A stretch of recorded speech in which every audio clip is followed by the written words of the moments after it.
शादी के तीसरे साल मेरी सीईओ वाइफ ने मुझसे छुपाकर विदेश उड़ान भरकर अपने फर्स्ट लव के शिष्य से मिलने गई। पर किसी ने इंटीमेट फोटो खींच ली और वो हॉट सर्च पर चढ़ गई। वो घबरा कर लौटी। प्लेन से उतरते ही उसे गिनती ना होने जितने मिस्ड कॉल्स और मैसेज मिले, उसने आखिरी वॉइस नोट खोला। दिमू दादाजी गुजर गए, देखते ही मुझे तुरंत कॉल बैक करो। ल्यूएन ने चेहरा सख्त रखते हुए बहन ल्यूयानरान को वापस कॉल किया। आखिर हुआ क्या? ल्यूरान कुछ सेकंड चुप रही। समझ गई कि उसने उसका वॉइस मैसेज पूरा नहीं सुना, तो फिर से दोहराया। आज जीजाजी अस्पताल आए मुंह बुजुर्ग से मिलने। बुजुर्ग ने तुम्हारी विदेश में योसर के साथ वाली फोटो देख ली। एकदम भावुक हो गए। ब्रेन हेमरेज हुआ। बचाने की कोशिश के बाद कुछ ही देर में चल बसे। जीजाजी को बहुत धक्का लगा, इसलिए यह सुनकर ल्यू रुएन का चेहरा पीला पड़ गया। सांस तेज हो गई। उसने कसकर फोन पकड़कर बोली, वो कहाँ है? ल्यू यान रान कुछ सेकंड चुप रही, फिर बोली, पता नहीं, मुंह परिवार ने दोपहर में ही मुंह दादाजी के शव का दाह संस्कार कर दिया। अभी जीजाजी कहाँ है यह भी पक्का नहीं। बस इतना पता है कि वह अस्पताल से निकलते ही एक मांग रखी। लुरियन तुरंत समझ गई कि उसने क्या मांगा होगा। जो लाइन खींच गई, मैं मानने वाली नहीं हूं। ल्यू यानरान ने आगे कहा, दादी और मौसी पहले ही जीजाजी की मांग मान चुके हैं। ल्यू रुएन का चेहरा सख्त हो गया। उसने पैर से पास का सूटकेस लात मारकर उड़ा दिया। मैंने नहीं कहा कि मैं मानूंगी, लेकिन दी, इस बार तुम सच में हद पार कर गई हो। ल्यू रुएन का चेहरा और बिगड़ गया। उसने एक गाली दे डाली, जिससे लुरेन इतनी आउट ऑफ कंट्रोल। ल्यू रुएन ने भों के बीच उंगलियां दबाई। अंधेरी शक्ल लिए मुझे कॉल मिलाया, लेकिन किसी ने नहीं उठाया, तो उसने मिस ल्यू को कॉल किया। जुड़ते ही माँ बेटी दोनों चुप रही। ल्यू रुएन को गला सूखा लगा, फिर भी दबाकर आवाज में बोली, माँ, मूंगे कहाँ हैं? क्या आप लोग साथ हैं? मिस ल्यू ने आखिर बोलना शुरू किया, टोन बहुत फीका ठंडा। नहीं ल्यू। रुएन कुछ और कहना चाहती थी कि ल्यू चेंग ने फोन छीन लिया और सिर फोड़ देने वाली डांट मैंने कौन सा पाप किया था जो तुम जैसी चीज पैदा हुई। फौरन घर आ जाओ। ल्यू बिना हाव भाव सुने जा रही थी, पर भीतर और ठंडी होती गई। मूंगे अभी कहाँ है? अपने खुद के पति के बारे में मुझसे पूछ रही हो? तुम इंसान भी हो? मैं चेतावनी देता हूं, उस ईतो नाम के आदमी को बोल दो, ल्यू के घर की दहलीज कोई होमवर्कर चढ़ नहीं सकता जब तक हम सब मर ना जाएं। ल्यूरेन के सीने में भारी दर्द हुआ। समझाना चाहती थी, मगर पहले वो सबसे नफरत इसी चीज से करता था। एक्सप्लेन करना, पापा, मेरा और उसका उस तरह का रिश्ता नहीं है। ल्यू चेंग ठंडा हंसा है या नहीं, अब कोई फर्क नहीं। मूंगे की बस एक मांग है, तलाक। अगर जरा भी जमीर है तो उसे आजाद कर दो। लुएन ने तलाक सुना तो पीठ तन गई, मुट्ठियां भी गई। मैं उससे अलग नहीं होंगी। हम तुमने कह दिया तो नहीं हो जाएगा। तुम होती कौन हो ल्यू? पिता जितना बोलते उतना गुस्सा। ल्यूरेन ने सीधे फोन काट दिया। दिल भी साथ में डूबता चला गया। उसने मुंह खोला, कुछ कहना चाहा, पर आखिर में कुछ ना कह सकी। ल्यूजोंग, हमें अभी पहले मिस्टर मू को ढूंढना होगा। ल्यूएन ने धीरे धीरे नजर उठाई, चेहरा फक्सा। विला चलो। लौटते रास्ते पर लुएन मुझे लगातार कांटेक्ट करती रही, पर उसने कितनी भी कॉल्स की, मैंने कोई नहीं उठाया। वो सीट पर टिककर फोन कसकर पकड़े रही। तेज चलाओ सोंग। याजी ने एक्सलरेटर दबा दिया। जी लजोंग ल्यूजोंग पहुंच गए। ल्यू रुएन ने दरवाजा खोला। नीचे उतरी सोंग याजी। पीछे पीछे वो थोड़ा खोई सी लुएन की हड्डाबद्धी भरी पीठ को देखती रही। जंग आंटी ने उसे देखा, आप लौट आई। लुएन का दिल घबराया। नजरें मगर सीधे दूसरी मंजिल पर, मूंगे घर पर है। झांग आंटी ने कहा, नहीं देखा? उसका चेहरा बिगड़ा देख वो पूछ बैठी, क्या हुआ? लुरियन ने ध्यान नहीं दिया, तेजी से ऊपर गई। बेडरूम का दरवाजा खोला।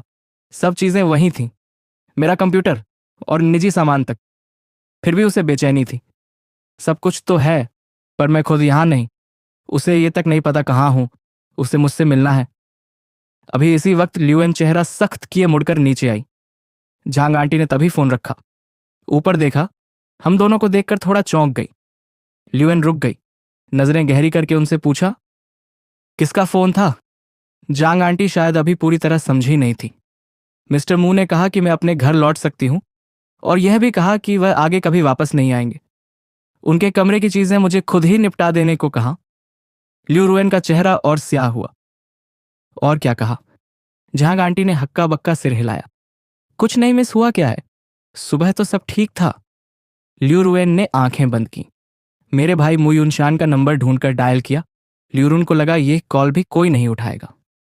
तभी मुयुनशान की ठंडी आवाज आई। लजोंग ल्यूएन की आवाज भारी थी, शायद ही कभी इतनी नरम। मुंगे कहाँ है? मैं उससे मिलना चाहती हूँ। मुयनशुन ने उसकी आवाज सुनी। चेहरा और ठंडा हो गया। तलाक एग्रीमेंट ल्यू घर में है, वक्त मिले तो साइन कर दीजिए। कृपया मेरे भाई को छोड़ दें, उसे जीने दीजिए। ये कहकर मुयशान ने फोन काट दिया। कॉल खत्म हो चुकी थी। ल्यू रुयन तेजी से सीढ़ियां उतरी। सीधे दरवाजे की ओर पुराने घर लौटो।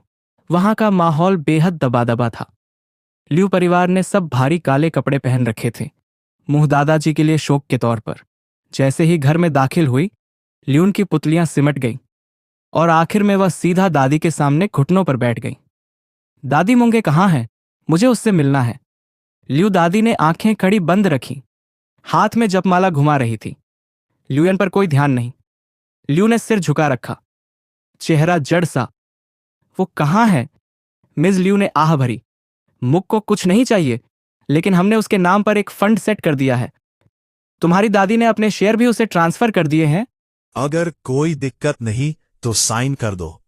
ल्यू रुयन की दह सख्त हो गई। उसने ल्यू मां के आगे के हुए तलाक एग्रीमेंट को कांपते हाथों से लिया। आखिरी पेज पलटा। वाकई मेरा ही सिग्नेचर था। उसने जोर से मुट्ठी भी ली। तो आप लोग मुझे नहीं बताएंगे कि वो कहाँ है ना? ल्यूपीता लुचिंग ने उसे ठंडे नजरों से देखा।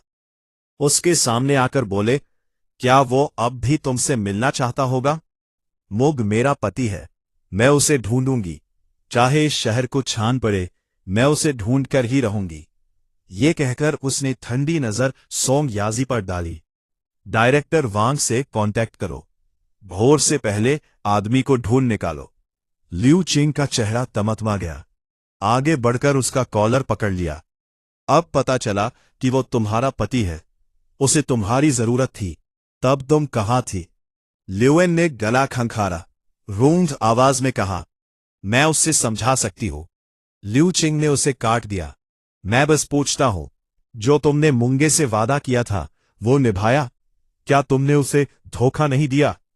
ल्यू बोल ना सकी। उसने निभाया नहीं और सच में धोखा दिया मुंगे को। मैं बस नहीं चाहती थी कि वो ज्यादा सोचे।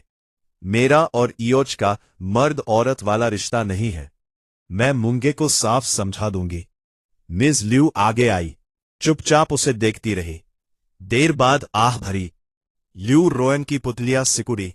उसने मिसेस ल्यू की तरफ देखा, आवाज नरम कर ली। मां, मुझे बताइए वो कहाँ है? मैं उससे मिलना चाहती हूं। आप मुझे उससे मिलवा दीजिए। मिस ल्यू ने सिर हिलाया। मैं नहीं रोक रही, पर मुझे और तुम्हारे पापा को पता ही नहीं। ल्यू चेंग ठंडा हंसा। पता है क्यों? उन्होंने कोई शोक सभा भी सेट नहीं की और सीधे दफना दिया, क्योंकि वह लोग तुम्हारे पत्नी वाले दर्जे को मानना ही नहीं चाहते और तुम्हें सामने भी नहीं आने देना चाहते। लुएन, तुम उसकी पत्नी कहलाने लायक नहीं हो। लुएन कुछ लाचार सी खड़ी रही, मानो इस बात का मतलब समझ ही ना पाई। ल्यू दादी ने धीरे धीरे आंखें खोली। चेहरे पर अब ममता नहीं थी। अगर तुम मुझे अब भी दादी मानती हो तो साइन करके तलाक ले लो। उसे फिर कभी मत ढूंढना। उसकी जिंदगी को और मत परेशान करना। लुएन का दिल बर्फ सा हो गया। पहली बार ऐसा बेबसपन महसूस हुआ। उसने सर झुकाया, मुड़कर जाने लगी। उसे जाते देखकर ल्यू दादी की आवाज गूंजी, अगर तुम फिर भी उसे ढूंढना चाहो तो आज से तुम ल्यू परिवार की नहीं रहोगी। ल्यू रुएन की दोनों मुट्ठियां कस गई। आखिर उसने जैसे खुद पर हंसी उड़ाई और कुछ नहीं कहा। अगर मैं मुंगे को नहीं ढूंढ पाती तो मैं यहीं घुटनों पर रहूंगी, जब तक आप पिघल कर मुझे नहीं बता देती कि वो कहाँ है। ल्यू रैन को भी समझ आ गया, उसे दादी ने ही कहीं छिपाया है। ल्यू दादी ने पोती को एक नजर देखा और उठ खड़ी हुई। मिसेस ल्यू जाकर उन्हें संभालने लगी। ल्यू चेंग ठंडी हुंकार भरकर कमरे में लौट गया। बड़े से विला में नौकर चाकर पहले ही हट गए थे। बस जमीन पर घुटनों के बल लुएन और बगल में खड़ी सोंग याजी बची थी। असिस्टेंट सोंग याजी ने दांत भी और साथ में घुटनों पर बैठ गई। ल्यू जोंग ल्यू रैन ने आंखें नीची कर रखी। रोशनी में उसका भाव पढ़ना मुश्किल था। सॉन्ग याजी धीरे बोली, यू जोंग, क्या प्राइवेटली लोगों को लगा दे कि मिस्टर मू को ढूंढे? ल्यू रेन ने हल्का सा सिर उठाया, होठ खींचे। दादी ने खुद इंतजाम किया है, ढूंढा नहीं जा सकेगा। सॉन्ग याजी सुनकर चुप पड़ गई। तो आप सच में ऐसे ही घुटनों पर रहेंगी? लुरुन के दिमाग में मुंह दादाजी का चेहरा उभर आया। दोनों मुट्ठियां भी ली, खुद पर कड़वा सा मुस्कुराई। हाँ, घुटने देखना चाहिए। असिस्टेंट सॉन्ग याओजी ने दाद भी। तो मैं यही आपके साथ रहूंगी। ल्यूएन ने धीरे से आंखें बंद की। आवाज भर्रा गई, थकान और बेबसी टपक रही थी। जरूरत नहीं, तुम्हारे पास और काम है। कहिए ल्यू जोंग। ल्यूएन ने धीरे आंखें खोली, आंखों में थोड़ी चमक लौटी। फोटो के बारे में पता करो। सॉन्ग याओजी तुरंत उठी। हाँ ल्यू जोंग, मैं अभी क्लियर कराती हूं। ल्यू रुएन चुप रही, बस हॉल में टिक कर बैठी। दिमाग में बस मेरा ही चेहरा घूमता रहा। उधर अस्पताल में मुझे जैसे एक बहुत लंबा सा सपना आया। माँ बाप और दादाजी सब जिंदा थे। हम सब मिलकर खुश खुश घूमने गए थे। पर अचानक दृश्य बदला। मैंने देखा खून से लथपथ अपने माता पिता को और शोक सभा में लेटे दादाजी को। मैं घबराकर नींद से जागा। मेरा भाई आवाज सुनकर झट से दरवाजा खोलकर अंदर आया। बुरा सपना देखा। तभी कमरे का दरवाजा अचानक फिर खुला। देखिए मिस्टर चू, हमारे मिस्टर मू जाग गए क्या? मैंने उस जानी पहचानी शक्ल की ओर देखा। वांग आंटी आप यहां? वो जटिल फिर भी दुलार भरी निगाहों से मुझे देखने लगी। दादी का फोन आया था, मुझे वापस आकर तुम्हारी देखभाल करने को कहा। अब मैं यही तुम्हारे पास रहूंगी, चिंता मत करो। मैं दादी की यह मेहरबानी ठुकरा नहीं सका। मुस्कुराना चाहा पर मुस्कुराहट आई नहीं। ठीक है वांग आंटी, समझ गया, आगे आपको तकलीफ दूंगा। इतना कहकर मैंने वांग आंटी के लाई हुई सूप ले लिया। 10 मिनट बाद वांग आंटी ने देखा कि मैंने सूप खत्म कर लिया है। चम्मच और कटोरा समेट ली। मूंगे मैं बस बाहर ही हूं, जरूरत हो तो आवाज दे देना। मैंने सिर हिलाया। ठीक है, थैंक यू वांग आंटी। दोनों एक के बाद एक निकल गई। मैंने मुड़कर साइड टेबल पर रखा फोन उठाया। देखा सब लुरियन के मिस्ड कॉल्स थे। मैंने सीधे ल्यू रुयन का कांटेक्ट पूरी तरह डिलीट कर दिया, ब्लॉक कर दिया। उसी वक्त ल्यूएन पुराने घर के हॉल में घुटनों पर बैठी बार बार मुझे कॉल कर रही थी। जब समझ आया कि कॉल नहीं लगेगा तो उसने लाचार होकर फोन पर मुक्का मारा। खुद पर कड़वी सी हंसी हंसी। उसे समझ नहीं आ रहा था, सिर्फ एक कदम गलत रखा और बात यहां तक कैसे पहुंच गई। देर रात मिसेस ल्यू पानी पर पीने निकली। उसे अब भी घुटनों पर देखकर बस ठंडे स्वर में बोली, अंजाम पता था तो शुरुआत क्यों की? मैंने कब से समझाया था कि जांग घर के उन 2 भाइयों से उलझो मत। तुमने कब मेरी सुनी? ल्यू रुएन का गला खुरदुरा और सूखा था। मुझे बस मूंगे से एक बार मिलना है। मान लो मूंगे तलाक भी चाहे तो मुंह से खुद कहे, वरना मैं साइन नहीं करूंगी। मिज ल्यू ठंडेपन से बोली, अब तुम्हारी चलने वाली नहीं। इस घर में कोई भी तुम्हारी दादी के खिलाफ नहीं जा सकता। ल्यू रुएन ने धीरे धीरे बाजू उठाकर अपनी मां का हाथ थामा। मिज ल्यू का गला रुक सा गया। वो बेटी को थोड़ा खोई सी निहारती रही। बड़ी होने के बाद उनके बीच इतना पास पास रहना कम ही हुआ था। मिज ल्यू ने होठ भी धीरे से बैठ गई। तुम्हें पता है मू दादाजी ने जाने से पहले आखिरी बात क्या कही थी? वो तुम्हें देखना तुम जानती हो। ल्यू रेन का पूरा बदन सख्त हो गया। नजरें उन्हीं पर जमी रही। मिज ल्यू शांति से उसे देखती रही। पर तुम्हारा फोन लगातार नॉट रीचेबल था। आखिर में बुजुर्ग ने वार्ड में तुम्हारी एक आदमी के साथ फोटो देखी। ल्यूएन ने आंखें बंद की, आवाज बैठी हुई। कौन सी फोटो? मिज ल्यू का रवैया थोड़ा नरम फिर भी ठंडा। वार्ड में तुम्हारी और उस ईतो छंग वाले आदमी की तस्वीर। तुम दोनों ने क्या किया ये तुम खुद जानती हो। ल्यूएन ने खुद पर हंस दिया। उसकी टांग टूट गई। वो जान देने की धमकी दे रहा था। मैं मुंह मोड़ कैसे लेती? मैंने उसे वादा किया था। हाँ, तुमने ईतो छंग से उसके भाई की देखभाल का वादा किया था, पर रुएन अपने पति से किए वादे का क्या? मुझे सच में पता नहीं था। अगर पहले से पता होता मैं नहीं जाती। मां, मैं उससे मिलना चाहती हूं। मुझे उससे मिलना ही होगा। मिसेस ल्यू ने सिर हिलाया। मैं नहीं छिपा रही। सब कुछ तुम्हारी दादी ने खुद इंतजाम किया है। यहां तक कि मुंह बुजुर्ग के दफन के वक्त भी हम कब्रिस्तान नहीं गए, बस बाहर दूर खड़े रहे। तुम्हारी दादी कहती है कि उन्हें मुंह परिवार के बुजुर्ग से माफी मांगनी चाहिए, उनसे नजर मिलाने की हिम्मत नहीं। ये सुनकर ल्यू रुयन ने मां का हाथ छोड़ दिया। तो मैं यही घुटनों पर रहूंगी जब तक दादी मुझे नहीं बता देती। ल्यू पिता ल्यू चंग ना जाने कहां से आ गए। उसकी बात सुनते ही डांट पड़े। फिजूल, तुम अगर यहीं घुटनों पर बैठी रही तो कंपनी नहीं चलानी क्या? ल्यू रुन ने पलकों को बंद किया, चेहरा सपाट। आप है ना? ल्यू चिंग गुस्से से बोला। तुम्हारी मां सही कहती है। अंजाम पता था तो शुरुआत क्यों? तभी लरेन के सीने में तेज ऐंठन उठी।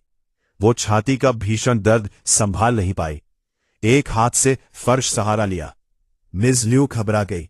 ल्यू चिंग भी कुछ कदम बढ़कर झुका। मुंह से भले डांट रहा था, पर आखिर बेटी ही थी। ल्यू रेयन का चेहरा नीला पड़ गया। माथे पर पसीने की महीन बूंदें उभर आई। वह अचानक जोर से बोली, मैंने कहा आप लोग जाकर आराम करें। यह सुनकर ल्यू चिंग के चेहरे पर आई चिंता फौरन गायब हो गई। अकल नहीं है इसे। इसे घुटने टेकना पसंद है तो रहने दो, हम चले आराम करने। मिसेस ल्यू ने मुंह खोला, पर आखिर कुछ नहीं बोली, बस उसे गहराई से देखती रही। ल्यू रुन एक हाथ से जमीन थामे रही। सीने में सुइयों सी पीड़ा फैलती गई। दिमाग में धीरे धीरे उस दिन का सीन उभरा जब मैं एयरपोर्ट पर उसे बोर्ड करने छोड़ने गया था। कितने दिन में लौटोगी? अगर कुछ ना बदला तो 3 दिन। मैंने हल्का सा सिर हिलाया, फिर उसे गले लगाया। ठीक है, मैं घर पर तुम्हारा इंतजार करूंगा। उसने मेरे सिर पर हल्के हाथ फेरे। होठों पर मुस्कान आई। पहली बार बिजनेस ट्रिप पर जा रही हूं और हस्बैंड छोड़ने आया है। काफी अच्छा लग रहा है। भले ये उसने जिद से मनवाया था। प्लेन में चढ़ने ही थी कि वो मुड़ी, मुझे देखा। मैं वही खड़ा उसे देख रहा था। मुझे अचानक हैचिंग जाने का मन नहीं किया। मैंने बगल में खड़ी असिस्टेंट सोंग याजी से कहा, मुझे थोड़ी रिग्रेट हो रही है। सोंग याओजी बोली, किस बात की? ल्यू जजोंग हैचिंग की ब्रांच मुझे खोलनी ही नहीं चाहिए थी। सोंग याजी थोड़ा सन्न रह गई, बस इतना बोली, लव वाकई डरावना है। यादें धीरे धीरे धुंधली हुई। ल्यू रुएन ने धीरे धीरे घुटनों पर शरीर सीधा किया। सच में बहुत डरावना। इसी पल उसे समझ आया कि मूंगे उसके लिए कितना जरूरी है। अगले दिन सुबह मिज ल्यू ने दादी के कमरे के दरवाजे पर दस्तक दी। दादी थकी सी पलंग से टिककर जपमाला फेर रही थी। वो अभी भी नीचे घुटनों पर है। मिज ल्यू ने सिर हिलाया। हां, पूरी रात हो गई। दादी ने धीरे धीरे आंखें मूनी। उसका और उस लड़के का आखिर मामला क्या है? तुम कितना जानती हो? मिज ल्यू ने कुछ भी नहीं छिपाया। कुछ मिनट बाद दादी ने सब सुन लिया। एक लंबी सांस ली, नजर उठाई, झुकाई। इन 2 बच्चों की किस्मत में शायद 7 कम था। दादी जब नीचे उतरी तब तक लगभग दोपहर हो चुकी थी। ल्यू दंपति सोफे पर इंतजार कर रहे थे। दादी को उतरते देख सब खड़े हो गए। ल्यू रुएन ने सिर उठाया, आंखें लाल। दादी, मुझे मूंगे से मिलना है। आप हमें एक बार मिलवा दीजिए। दादी ठंडी रही। मूंगे तुमसे नहीं मिलना चाहता, कभी नहीं। ये बात दोबारा सुनकर ल्यूएन की दोनों मुट्ठियां कस गई। वो लंबे वक्त तक खामोश रही, फिर खुद पर कड़वी हंसी। तो आप मुझे उससे मिलाने नहीं देंगी, है ना? दादी की बहन सिकुड़ी। गलती है तो माननी पड़ेगी। ल्यू रुएन के होठ हल्के खींचे, चेहरा सपाट। मैंने माना तो है, पर मैं सामने मिलकर मानूंगी। दादी सख्त हुई, पर यह भी तो देखो, सामने वाला तुम्हें मौका देना चाहता है या नहीं। या फिर तुम बस उसे मजबूर ही करोगी। ये बात ल्यू रुएन के दिल में चुभ गई। वह हमेशा से मूंगे पर अपनी मर्जी थोपती आई थी।